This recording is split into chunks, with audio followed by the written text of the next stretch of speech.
चरण शरण है आपके, तारण तरण जहाज, भवदधि तट तक ले चलो, करुणा कर जिन राज।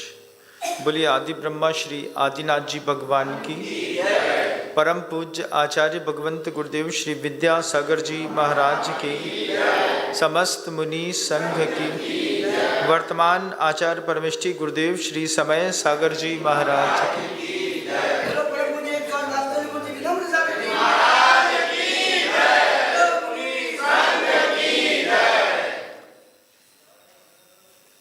नेमावर की बात है, आचार्य श्री जी के कमंडल की टोटी धक्का लगने से टूट गई। टोटी टूट गई तो नई टोटी वहीं पर जो काम करने वाले कारीगर थे उनने लगा दी। गुरुदेव के पास जाकर के कहा कि गुरुदेव ये टोटी ठीक हो गई है। आचार्य श्री जी ने उसको देखा, पीछे दैनिक कर्तव्यों के लिए गए और जब उसमें से धार छूटी तो देखा कि धार मोटी है। मोटी धार देख करके गुरुजी वापिस आकर के कहते हैं, टोटी तो लगी है लेकिन इसमें धार मोटी आ रही है, इसको पतला करो। अब पतला करो में जब इतने बड़े आचार्य परमेष्ठी ने कहा कि इसको पतला करो, तो उनके सामने ऑप्शन रखा गया। 4-5 कमंडल थे हम लोगों के। हम लोगों ने कहा कि कितना पतला होना चाहिए, तो गुरुजी कहते हैं स्वविवेक से पतला करो। तो पतला किया तो जॉटर पेन की रिफिल आती है, पीछे से देखा होगा मोटी होती है। उस जॉटर पेन की रिफिल की जो पाइप थी प्लास्टिक का, उसको उसमें घुसा करके टाइट कर दिया और ऊपर से ब्लेड से काट दिया। काट देने के बाद जब आचार्य श्री जी को उसमें से पानी निकाला तो देखा कि बिल्कुल फ्लो में पानी गिर रहा है और व्यवस्थित अंजलि में कम पानी में काम चल रहा है। तो आचार्य श्री जी बहुत खुश हुए, बोले अब इस कमंडल का पानी मैं पूरा 1 दिन उपयोग कर सकता हूँ। ये एक कमंडल पानी है। गुरुजी के कमंडल में करीब 1 लीटर के आसपास पानी आता था, 1 लीटर 200 ग्राम पानी आता था। और गुरुजी ने कहा अब मैं इसका पानी का उपयोग पूरा 1 दिन पूरे अच्छे से कर सकता हूँ, जिसमें मैं सुबह का जंगल भी जा सकता हूँ, दोपहर में भी लगे तो भी जा सकता हूँ, उसके बाद मैं पूरा दिन इसको चला सकता हूँ। अब ये पानी ख़त्म नहीं होगा। टोटी जो है वो थोड़ी सी पतली कर दो बस। फिर टोटी पतली कर दी। फिर गुरुदेव से 1 दिन बाद ईरापद भक्ति में पूछा, आचार्य श्री जी पानी तो शाम को भी भरा जा सकता था कमंडल पे, और आपने टोटी पतली कर दी, उसमें से पानी थोड़ा सा लेट गिरेगा। बोले नहीं, आप देखो बहुत अच्छे से फ्लो में पानी गिर रहा है और जितना आवश्यक है उतना ही पानी गिर रहा है, उससे ज़्यादा आवश्यक नहीं है। तब गुरुजी ने कहा कि पानी की जितनी पतली धार होती है, क्योंकि आपके शरीर पर लगा हुआ कोई भी मैल है वो पानी की धार के साथ साफ होता है, उसको जितना पतला करेंगे उतना आपका संयम पलेगा। छोटी सी बात थी, सुन करके गुरुजी ईरापद भक्ति में कहते हैं सभी लोगों से कि सीमित संसाधन है महाराज, संसाधन ज़्यादा है नहीं। जितने संसाधन हैं उतने संसाधनों में हमको भी जीना है, आपको भी जीना है। दुनिया में 700 करोड़ लोगों को जीना है, उसी में जानवरों को जीना है, त्रियंचों को जीना है, उसी में कीड़े मकोड़ों को जीना है, उसी में मधुमक्खी को जीना है, सबको उसी में जीना है। सीमित संसाधनों में जितने भी प्राणधारी इस धरती पर हैं, उस पूरी धरती में जितने प्राणधारी हैं, सबको जीवन के लिए जल चाहिए। और एक एक आदमी अगर इस तरीके से टोंटी अपनी बड़ी करता रहेगा तो संसाधन तो सीमित है, दोबारा तो मिलेंगे नहीं, और लाएंगे भी तो कहाँ से लाएंगे। तो किसी ने गुरुवर को कहा कि गुरुजी, हम जब मुनि नहीं बने थे तो एक बार सिंगापुर गए तो सिंगापुर में भी पानी बहुत महंगा है। यहाँ तो 15-17 रुपए की बोतल मिल जाती है, वहाँ पर 80 रुपए की बोतल, और कहीं कहीं पर 150 की, कहीं कहीं पर 450 रुपए की 1 लीटर पानी। 450 का पानी तो बहुत होता है। बोले गुरु महाराज, बड़ी गलती हो गई, जब हम सिंगापुर गए तो 80 और 150 रुपए की बोतल अलग अलग एरिया पे मिली। दुबई गए तो 450 रुपए की एक बोतल पानी मिला। तो हमने अपनी होशियारी दिखा करके जब हम नहाने के लिए गए तो नहाने के वक्त में देखा कि नल में से बिल्कुल साफ पानी आ रहा है, आरओ का फ्रेश वाटर था वो। हमने उसी में से 5 बोतल पानी भर लिया, 5 बोतल पानी भर के ढक्कन टाइट कर लिया और उसको वहीं होटल में जो फ्रिज था उस फ्रिज में धर दिया। धरने के बाद उसको पी गए। अब जब गाड़ी में बैठते हैं, बड़े विदेशों में तो गाड़ी में भी 2 बोतल 4 बोतल पानी फ्री मिलता है पीने का। और जब आप मुकाम तक पहुंचते हैं तो वो आपसे कहते हैं कि पानी आप ले लीजिए, आपके काम आएगा, ड्रिंकिंग वाटर है। तो ले लिया, लेकिन वो जो 5 बोतल पानी भर करके दिन भर पी गए, दूसरे दिन भी यही किया, तीसरे दिन भी यही किया। तीसरे दिन जब दूसरी होटल में गए तो वहां पर 2 नल लगे हुए थे। एक नल में लिखा था ये पानी तो है लेकिन पीने योग्य नहीं है। हमने उस पानी को गिलास में भर के देखा तो बिल्कुल क्रिस्टल क्लियर, जैसे बिस्लरी का पानी दिखाई देता है। हमने कहा इतना साफ सुथरा पानी है, ये पीने योग्य क्यों नहीं है? तो उन्होंने कहा महाराज ये ग्रे वाटर है। ग्रे वाटर क्या होता है? जो आपके घरों से वेस्टेज मटेरियल निकलता है, लेड बाथ का जो पानी निकलता है, वो लेड बाथ का पानी सीवर के माध्यम से लाइनिंग होकर के एक स्थान पर जाकर के स्टोर होता है, फिर उसी में केमिकल कंपोजिशंस को डाल करके मशीनों के द्वारा से हिला करके उसको साफ करके उसी पानी को दोबारा उपयोग के योग्य बनाया जाता है। तो जो दोबारा उपयोग के योग्य बनाया जाता है उसमें से आप नहा सकते हैं, आप उसमें कपड़ा धो सकते हैं, आप उसमें घर के फर्श को साफ सुथरा कर सकते हैं। लेकिन वहाँ की सरकार का नियम है, चूंकि ये मानव मल से निकला हुआ जल है, इसलिए आप ये पीने योग्य नहीं है। तब महाराज दिमाग में बत्ती जली कि पिछले 3 दिन से जो 5-5 बोतल पानी पी रहे थे क्या समझे आप? वो जो 5-5 बोतल पानी था, वो 5 बोतल पानी ग्रे वाटर पी गए। विदेशों में इस तरीके का अलग अलग एक व्यवस्था सिस्टम बनी हुई है कि वो ग्रे वाटर को फिल्टर करके बिस्लरी के जैसा बिल्कुल साफ सुथरा निकाल देते हैं, आपके घरों में भी ला करके खड़ा कर देते हैं। अभी तो आपके भारत के अंदर एक ही नल कनेक्शन है, आगे चल करके हो सकता है आपके यहाँ भी 2 नल कनेक्शन बने, एक पीने के योग्य पानी वाला, एक निस्तार में काम आने वाले पानी वाला, और दोनों के चार्जेस अलग अलग हो जाएं। जब गुरुजी को ये बात बताई तो गुरुजी बहुत हंसे, हंस करके बोलते हैं हमने तो सोचा ही नहीं था कि कोई ग्रे वाटर नाम की भी चीज होती होगी। नया शब्द सुना था गुरुजी ने ग्रे वाटर, जैसे आप लोगों ने नया शब्द सुना ग्रे वाटर। इसके पहले कितने लोग जानते थे ग्रे वाटर क्या होता है? बच्चों जानते थे क्या? बच्चे भी नहीं जानते थे, कोई नहीं जानता, लेकिन होता है। अब जब गुरुजी को बताया कि महाराज इस तरीके के ग्रे वाटर से, और पूरे विदेशों में इसी तरीके का काम चलता है, तो जो मैंने 5-5 बॉटल पानी पी लिया था, उस पर बड़ी घृणा पैदा हुई कि पता नहीं कहाँ से किसका निकला, क्या निकला, भगवान मालिक है, उनको तो सिर्फ पानी बस से मतलब था।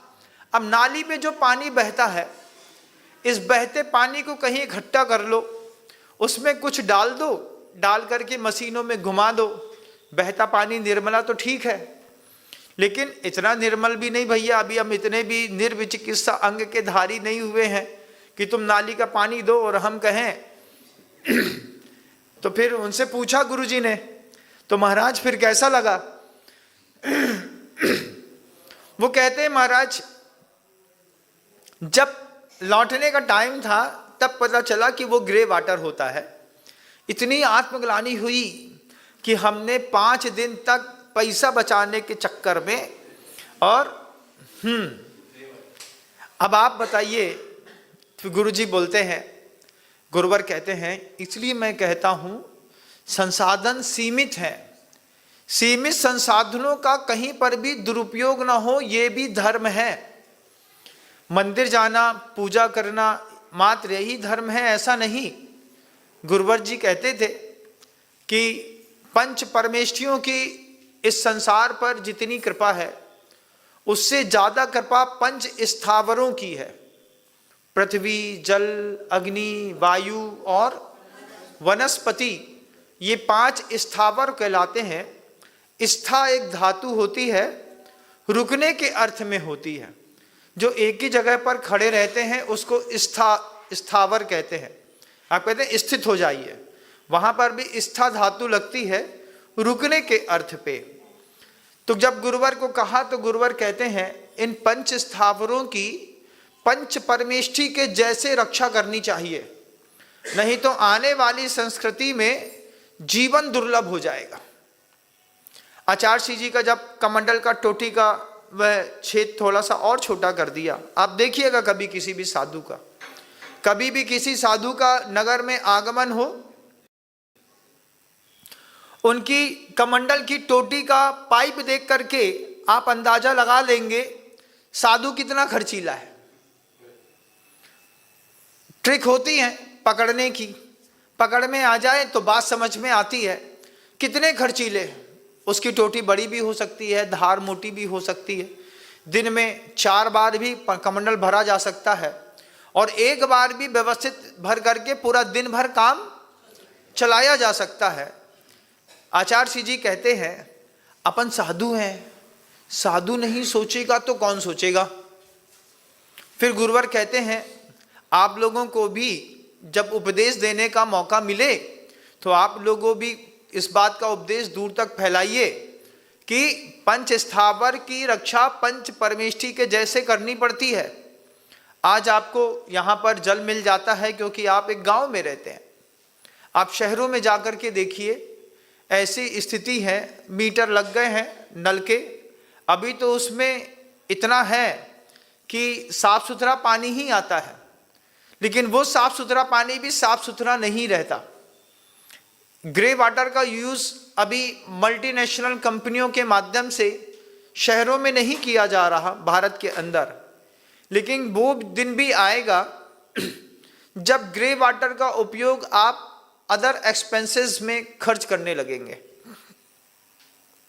आज पूरी दुनिया में मोबाइल बढ़ रहे हैं। आपने एक गूगल क्लाउड शब्द तो सुना होगा।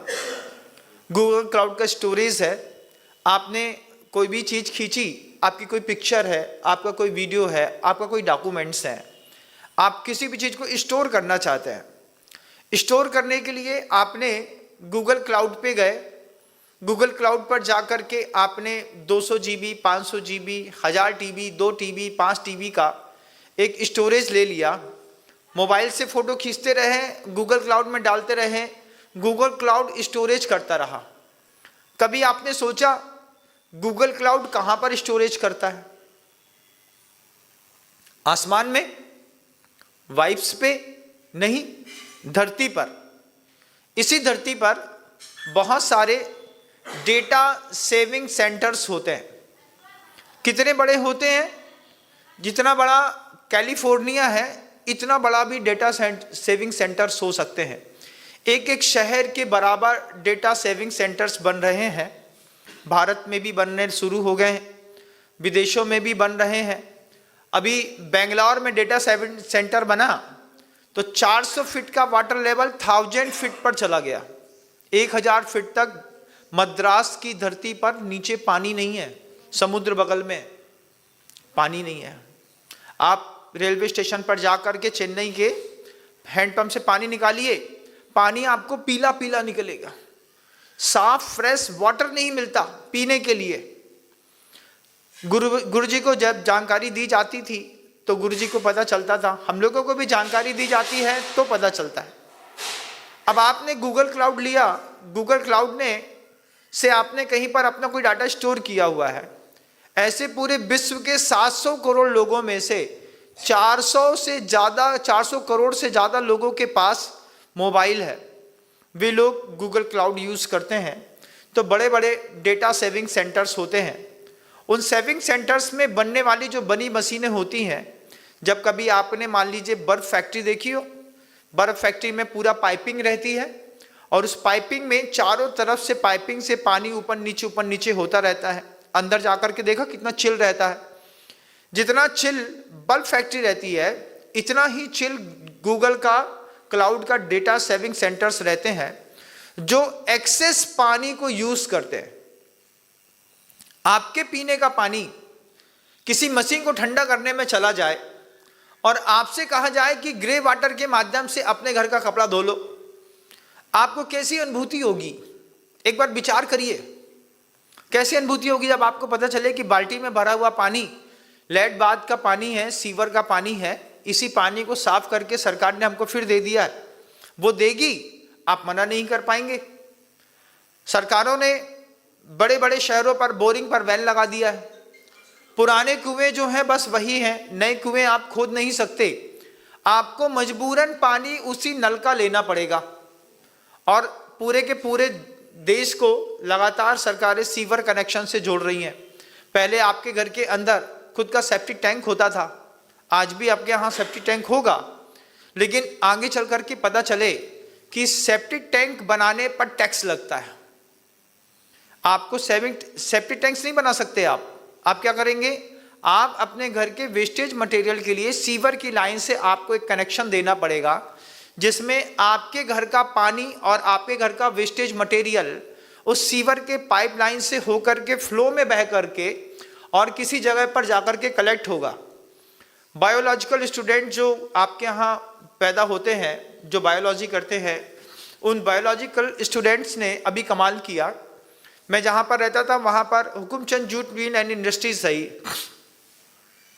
जिसमें NaCl नमक से सोडियम क्लोराइड बनाते थे। सोडियम अलग करते थे, क्लोरीन अलग करते थे। तो क्लोरीन को पाउडर फॉर्म पे भी, गैस फॉर्म में भी और लिक्विड में भी, तीनों में क्लोरीन गैस बनती है। तो वहाँ पर उन्होंने जो पाउडर फॉर्म में जनरेट होने वाली क्लोरीन थी, उसको लेकर के ब्लीचिंग पाउडर होता है, जिसको आप ब्लीचिंग पाउडर कहते हैं, उसमें क्लोरीन होती है, उसमें बेस्ट सबसे बेस्ट होता है। तो कुछ जो ऐसी चीज़ें होती हैं, जैसे कपड़ा होता है, कपड़े को लिक्विड क्लोरीन से साफ़ किया जाता है। कागज़ होता है, कागज़ को लिक्विड क्लोरीन से साफ़ करके कागज़ को बिल्कुल वाइट बना देते हैं। कागज़ जब फिनिश होता है, जब लुगदी में रहता है, तो एक्चुअल में वो ग्रे रहता है, और ग्रे को वाइट करने में क्लोरीन डालते हैं तो एकदम से वो वाइट, स्नो वाइट दिखता है। फिर उसमें ब्लू मिलानी पड़ती है। अब उसी क्लोरीन गैस से सीवर के वेस्टेज मटेरियल के जो आपका कंपोस्ट था, मतलब आपका जो मल था, उस मल में क्लोरीन गैस डाल करके, क्लोरीन पाउडर डाल करके, और उस पाउडर के माध्यम से उसमें से गंध और उसका कलर मिटा दिया और वो बिल्कुल वाइट हो गया। अब उसको उन्होंने पाउडर बनाया, पाउडर बना करके बोरी में पैक किया। आप क्या आश्चर्य मानेंगे, उसी में दूसरे तरीके से कलर करके कानपुर में बनने वाली गुटखा फैक्ट्रियों में उसको मिला करके, और आपके जो गुटके हैं उन गुटकों में पाउच में भर करके आपको दोबारा प्रस्तुत कर दिया और आपने खा लिया। जब आज तक न्यूज़ चैनल पर, आज से 4-5 साल पहले की बात है, जब इस तरीके का वह संवाद बीच में आया था और गुरुवर को पता चला, तो गुरुवर ने कहा कि ये मानव के प्रति जघन्यतम अपराध है कि उसको मल खिला दिया। लेकिन बायोलॉजिकल स्टूडेंट इस तरीके का कमाल कर रहे हैं। आज हम सब बैठ करके किसी भी चीज़ में संवाद करते हैं, हम मंदिर की बात सुनते हैं, हम समझते हैं महाराज आएंगे, सबसे पहले मंदिर की बात करेंगे। मैं सबसे पहले जीवन जिसके ऊपर टिका हुआ है उसको बचाने की बात करूंगा।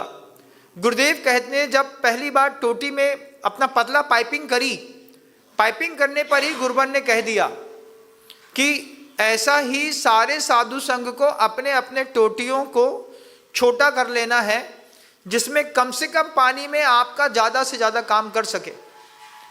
अब आपसे पूछें कि आपके घर के अंदर के बाथरूम पे जो जैगवार का नया वाला शॉवर लगा हुआ है, ठीक सिर के ऊपर लगाया है, एक आपने दीवार पे लगाया है, ऊपर से भी पानी आए, बीच में भी पानी बहुत बेहतरीन पड़े, फिर आप उसमें खड़े होकर के जो लगातार नहाते हैं, आज तो नहा लेंगे साफ ताजे पानी से, कल को उसी में जब ग्रे वाटर मिलेगा तब कैसा लगेगा बताइएगा। कल को जब उसमें ग्रे वाटर मिलेगा और आपको इस बात का एहसास होगा कि ये पानी जो अब आ रहा है ये ग्रे वाटर है। थोड़ा सा समय लगता है, सेकेंड जनरेशन आएगी, जैसे आपके ऊपर ग्रे वाटर डाला जाए तो आपको अकबकाहट होगी, आप अभी चिल्लाएंगे, आंदोलन करेंगे। आपकी सेकेंड जनरेशन जो होगी वो उसको 50-50 स्वीकार कर लेगी, आधा मानेगी आधा नहीं मानेगी। और इसके आने वाली थर्ड जनरेशन उसको 100% स्वीकार कर लेगी, जैसे सिंगापुर में लोगों ने स्वीकार कर लिया। इस तरीके का ग्रे वाटर ऊपर से गिरेगा और गिरते हुए ग्रे वाटर से नहाएंगे, आपको कैसा लगेगा आप बताएं मुझे। अजीब सा लगेगा ना, महसूस होगा ना अजीब सा। उस नाली में क्या नहीं बहा होगा, स्त्री का, पुरुष का, बच्चों का, सब बहा होगा। उसका पूरा का पूरा पानी उन्होंने स्टोर करके पूरा साफ करके उसको मोल्ड कर दिया। शहरों में तो होना शुरू हो गया है। हैदराबाद दुनिया का मतलब भारत का पहला शहर है जो 100% सीवर लाइन से पैक है। अब पूरे हैदराबाद का जितना भी वेस्टेज होता है वो जाकर के एक जगह स्टॉक होता है, उसमें वो ग्रे वाटर को यूज़ करते हैं। अभी वो मशीनों में लगा रहे हैं, कल को वो इंसानों को भी देंगे, तब आपको लगेगा कि ये ज़्यादा किसी भी पंच स्थावर का दुरुपयोग करना आपके जीवन के लिए सबसे खतरनाक विकल्प साबित हो सकता है। नगरों में, गांवों में इस बात की सुविधा है कि अभी आपको शुद्ध जल मिलता है, शुद्ध प्राणवायु मिलती है, शुद्ध पृथ्वी मिलती है, शुद्ध अग्नि मिलती है। वहां तो अग्नि भी शुद्ध नहीं है। कल को मान लीजिए एलपीजी सिलेंडर में कोई एक ऐसी छोटा सा वायरस या गैस डाल दी जाए और सारे सिलेंडरों पर डाल करके आपके घरों में भेज दिया जाए। आपके घरों में जब वो गैस जलेगी उससे आपके घर का एनवायरनमेंट धीरे धीरे चेंज हो, धीरे धीरे आपके सांस लेने में तकलीफ हो, आपको नई बीमारी फिर पैदा हो, आप क्या कर लेंगे? कुछ नहीं कर सकते महाराज। जो सामने अवेलेबल होता है उन्हीं मानकों पर आपको काम करना पड़ता है। ऐसे ही बीमारियां नई नई लाई जाती हैं, ध्यान रखिएगा इस बात को। अगर आप इस बात को नहीं जानते हैं तो आपको पता होना चाहिए कि भारत के अंदर बीमारी लाने वाले साधन अलग होते हैं। कुछ ऐसे इंस्ट्रूमेंट्स होते हैं जिनके माध्यम से बीमारियां लाई जाती हैं। बच्चा पैदा हुआ, हैजा का टीका लगाना है, हैजे के टीके में कौन से वायरस डाले हैं पता नहीं, बैक्टीरिया और वायरस में अंतर होते हैं, इस बात की भी आपको जानकारी होना चाहिए। नहीं तो अपन ने बैक्टीरिया और वायरस एक कह दिया। वायरस हवा में सर्कुलेट होते हैं, वायरस पेड़ पौधों से भी पैदा होते हैं। वायरस आप इंजेक्ट कर सकते हैं, पानी में मिला सकते हैं। मान लीजिए पानी में थोड़ा सा डाल दिया और आपके घर तक पहुंच गया, आपके पीएचई के नल से पहुंच गया, तो क्या कर लेंगे? कुछ नहीं कर सकते। गैस के माध्यम से गैर फॉर्मेटेशन से भेज दिया तो क्या करेंगे? कुछ नहीं कर सकते। इस पर गुरुजी कहते हैं उस क्षेत्र पर रहिए जिस क्षेत्र पर पंच स्थावरों की पवित्रता निश्चित हो। ये 5 मित्र हैं ऐसे जिन मित्रों के संसाधन को पहले देख लेना पड़ता है। मैं जहां पर रहता हूं वहां पर मेरे मकान में शुद्ध प्राणवायु आती है कि नहीं आती? शहरों पर जाते हैं आप, शहरों पे जाकर के देखिए, प्राणवायु मुश्किल है। वहीं पर एसी लगा रहता है और एक पैक कमरा रहता है 10 बाई 10, 15 बाई 15 का।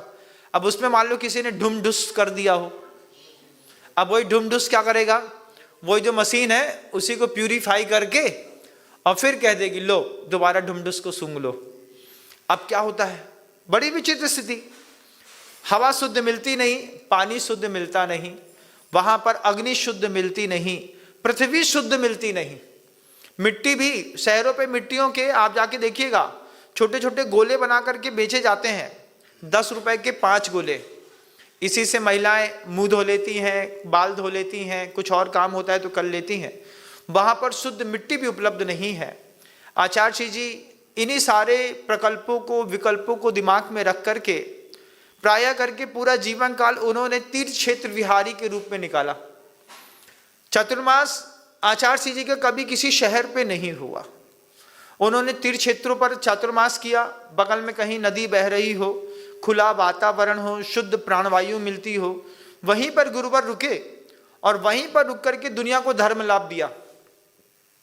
और हमेशा प्रेरणा दी कि ऐसे स्थान पर मकान बनाइए जिस स्थान पर शुद्ध प्राणवायु मिलती हो, सूर्य का प्रकाश मिलता हो, अग्नि की पवित्रता बनती हो, जल की पवित्रता बनती हो।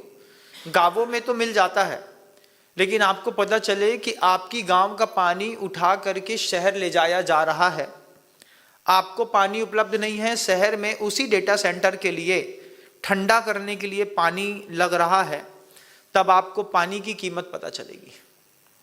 आचार्य जी ने तो छोटे से टोटी के माध्यम से हम सबको संदेश दिया, लेकिन गुरुवर के वह संदेश को आप सबके बीच में एक बार पुनः रख रहा हूं। आप अपने भोग और उपभोग के लिए स्वतंत्र हो सकते हैं, लेकिन अगर आपने पंच स्थावरों का कहीं पर भी दुरुपयोग किया, एक छोटा सा बच्चा है नल खोल करके पानी पी रहा है, अब वो पानी पी रहा है, एक अंजलि पानी पी रहा है, फिर उसको खोल के चला गया, नहा रहा है, धो रहा है, कुछ भी कर रहा है। आप कहीं पर बहता हुआ पानी देखते हैं और बंद नहीं करते हैं, तो आप जवाबदार हैं अपने लिए। ट्रेन में जाइए, बस स्टैंड पे जाइए, किसी के घर में भी जाइए, अगर आपको कहीं पर बहता हुआ पानी मिलता है तो उसकी संयोजना सुरक्षित रखना आपकी पहली जवाबदारी होती है। ये अवेयरनेस भी जैनी होने का एक अच्छा प्रमाण पत्र है। हमारे यहाँ मंदिर में पुजारी को पुजारी नहीं कहते, अहिंसा जहां पर पल जाए। मंदिर में तो आधे घंटे 1 घंटे का काम है, 23 घंटे तो संसार में रह करके ही धर्म का पालन करना पड़ता है। दुकान में बैठे हैं वहां पर धर्म का पालन करना पड़ता है, घर में हैं वहां धर्म का पालन करना पड़ता है। अगर हमने यहाँ पर अपने आप को संतुलित और व्यवस्थित नहीं किया, इतिहास तो माफ नहीं करेगा, ये बात तो तय है। लेकिन सबसे बुरी बात होगी जब आपके परिवार के सदस्य ग्रे वाटर को यूज करके और अपने जीवन जीने के लिए मजबूर होंगे। अब नहाते में वो पानी 4 बूंद मुंह में चला गया, कैसा लगेगा? फीलिंग कैसी आएगी बताओ मुझे? घृणा आएगी ना। आज अपन सिर्फ संवाद कर रहे हैं, लेकिन अगले 5 वर्षों में इस संवाद को जब आप इंप्लीमेंट होता हुआ देखेंगे, जब सरकार निश्चित करेगी कि आप घर के अंदर सेप्टिक टैंक नहीं बना सकते, जब सरकार निश्चित कर देगी कि अब 2 पाइपलाइन होगी, नहाने धोने साफ करने का पानी अलग होगा और पीने का पानी अलग होगा, तब ये उद्बोधन आपको याद आएंगे कि महाराज पहले ही उद्बोधनों में कह रहे थे। और ये बात मैं नहीं कह रहा हूँ, ये बात तो गुरुदेव कह रहे थे। जब उनका कमंडल का टोटी थोड़ी सी चौड़ी हो गई तो उन्होंने कहा इसको पतला करो, क्योंकि अगर मैं नहीं करूँगा तो आप नहीं करेंगे, और आप नहीं करेंगे तो आपसे जुड़े लोग नहीं करेंगे। आपसे भी कहूँगा कि घर के अंदर जो आप प्रकल्पों पर जल यूज करते हैं, हमारी आदत थी जब बचपन में था घर के अंदर, तो पिताजी और हम में मेंटली डिस्टर्बेंस तो था ही। बच्चा बाप को पागल समझता है, बाप बच्चे को पागल समझता है। हर जनरेशन में ऐसा ही होता है, 25 साल का जनरेशन गैप होता है। हर बच्चा कहता है पिता में तो अकल ही नहीं है, हम बड़ी परेशान हैं अपने पिताजी से। पिता भी कहते हैं हम बच्चे से परेशान हैं, इसको दिखाना चाहते हैं, यथार्थ इसको दिखता नहीं। अब पिताजी ने बाथरूम के लिए एक बाल्टी और मग्गा लेकर के आ गए। नल रहते थे, ऊपर वो लगा नहीं था, शॉवर नहीं लगा हुआ था, तो नल से पानी भर लो और उसमें से छान लो, छान करके नहा लो। पिताजी छोटी बाल्टी लाए, छोटा मग्गा लाए। हमारा दिमाग खराब, हमने कहा बड़ी बाल्टी बड़ा मग्गा, तो हम भी दुकान में जाकर के एक बड़ी बाल्टी बड़ा मग्गा ले आए। अब पिताजी ने आए तो देखा कि बाथरूम में 2 बाल्टी रखी हैं, एक बड़ी एक छोटी। अपना तो संकल्प था बड़ी बाल्टी बड़े मग्गे से ही नहाएंगे। पिताजी छोटी लाए तो पिताजी से कह दिया आप छोटी लाए हो आप छोटी से नहाओ, हम बड़ी लाए हैं हम बड़ी से नहाए। तुम पैसे कहाँ से आए? पैसे तो आपको ही देना है, चाचा के यहाँ लिखा करके आ गए हैं, गांव देहात में तो चलता है, लिख लेना, पापा से पैसे ले लियो। हाँ बेटा, उनने खाता में लिख लिया। मुन्ना के हाथ से एक बाल्टी और एक मग्गा गया। अब जब कभी हिसाब करने आए, सेठ ये लड़के बच्चे इतना सामान ले गए थे, अरे बताना चाहिए। क्या बताना चाहिए यार, सेठ को लड़का है, सेठ लड़के के बारे में क्या बताना, ले गए तो ले गए। पिताजी ने बाद में बैठ करके जब बात समझाई कि बेटा बड़ी बाल्टी से बड़ा पानी खर्च होता है, छोटी बाल्टी से नहा करके, छोटे डिब्बे से नहा करके भी हम अपना काम चला सकते हैं। मन की तृष्णा रहती है कि हमने 5 डिब्बा 6 डिब्बा 10 डिब्बा नहाया। अब छोटी बाल्टी से मान लीजिए आप 2 बार भी नहाएंगे तो भी बड़ी बाल्टी की आधी बाल्टी भी नहीं होगी, इसलिए अपने को छोटी बाल्टी से नहाना है। घर में मिली शिक्षा आज एक बार पुनः जनमानस के बीच में रख रहा हूँ। सोशल मीडिया बहुत दूर तक मेरी आवाज़ को लेकर के जाता है। दुनिया में जहाँ तक भी आप मेरी इस बात को सुन रहे हैं, आप सबसे उस बात को कहूँगा कि वो मौका मत आने दीजिए भारत के अंदर कि आपको भी ग्रे वाटर से नहाना पड़े। अभी जो संसाधन उपलब्ध है उसका सही सदुपयोग करके ही आप जिन धर्म की रक्षा कर सकते हैं, अपनाइएगा। शब्दों को विराम देता हूँ। गुरुदेव श्री विद्यासागर जी महाराज।